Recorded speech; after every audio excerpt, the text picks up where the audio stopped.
In front of me is Honor 200 Smart, and today I would like to show you how you can download and apply Apple layout on this Android.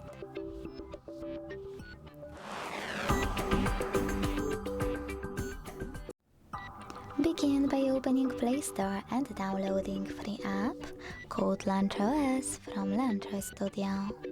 When it's ready, go into Devices Settings. In those settings, scroll down to hit Apps.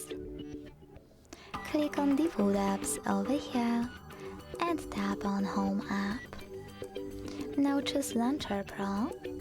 Wait for the pop-up to show up, and when it does, choose Allow All. Then wait.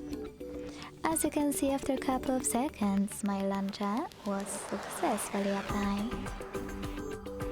If you want to make some changes to it, you can always go into Launcher app. If you want to go back to your default launcher, go back to the same settings as before and click Honor Home. Thanks so much for watching. If you enjoyed this video, leave a like, comment and subscribe. Bye!